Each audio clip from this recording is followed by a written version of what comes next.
Halo teman-teman, selamat datang di channel saya. Di video kali ini saya akan membahas tentang sejarah dan perkembangan psikologi di Indonesia. Psikologi adalah ilmu yang mempelajari perilaku dan proses mental manusia. Psikologi memiliki berbagai cabang dan aplikasi seperti psikologi klinis, psikologi pendidikan, psikologi industri dan organisasi, serta psikologi sosial dan komunitas. Tapi tahukah Anda bagaimana awal mula psikologi di Indonesia? Siapa saja tokoh-tokoh yang berperan penting dalam sejarah psikologi di Indonesia? Dan bagaimana perkembangan psikologi Indonesia hingga saat ini? Mari kita simak bersama. Psikologi diperkenalkan di Indonesia pada tahun 1952 oleh Profesor Dr. Slamet Imam Santoso. Beliau seorang profesor psikiater dari Fakultas Kedokteran Universitas Indonesia.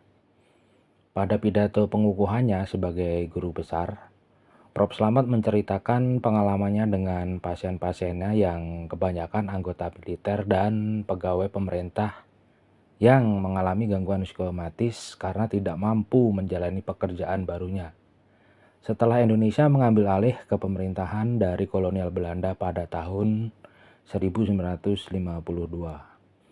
Menurut Prof. Slamet, psikiatri membutuhkan psikologi untuk menjelaskan potensi-potensi manusia guna menyeleksi orang yang tepat pada tempat yang tepat. Pada tahun 1952 juga, Prof. Slamet ditunjuk sebagai ketua jurusan psikologi di Universitas Indonesia. Sebagai jurusan psikologi pertama di Indonesia, lulusan pertama dari jurusan psikologi adalah Bapak Fuad Hasan pada tahun 1958. Pada tahun 1960, jurusan psikologi berdiri sendiri sebagai sebuah fakultas dengan Prof. Slamet sebagai dekan pertama, yang kemudian digantikan oleh Bapak Fuad Hasan.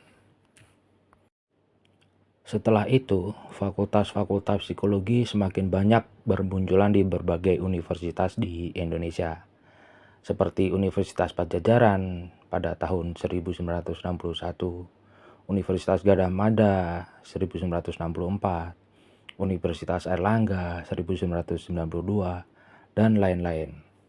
Pendidikan psikologi di Indonesia memiliki kurikulum yang beragam, sesuai dengan minat dan kebutuhan masyarakat. Beberapa bidang peminatan yang umum dijumpai adalah psikologi klinis, psikologi pendidikan, psikologi industri dan organisasi, serta psikologi sosial dan komunitas. Perkembangan psikologi di Indonesia tidak hanya terbatas pada bidang pendidikan, tetapi juga meluas ke bidang-bidang lain seperti kesehatan, bisnis, politik, sosial, budaya, dan lain-lain. Psikolog Indonesia juga berperan aktif dalam penelitian, pengembangan teori, penerapan ilmu, dan pengabdian kepada masyarakat.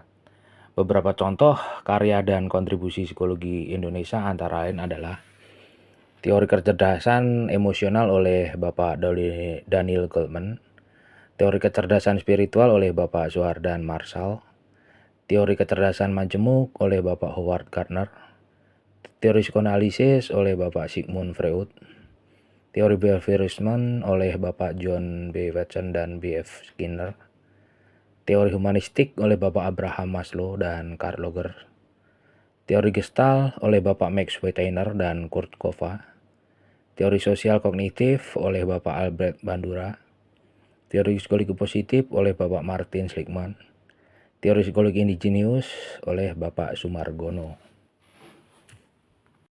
Itulah tadi sedikit ulasan tentang sejarah dan perkembangan psikologi di Indonesia.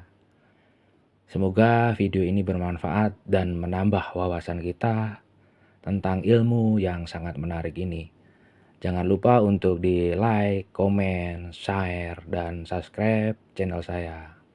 Sampai jumpa di video selanjutnya. Terima kasih.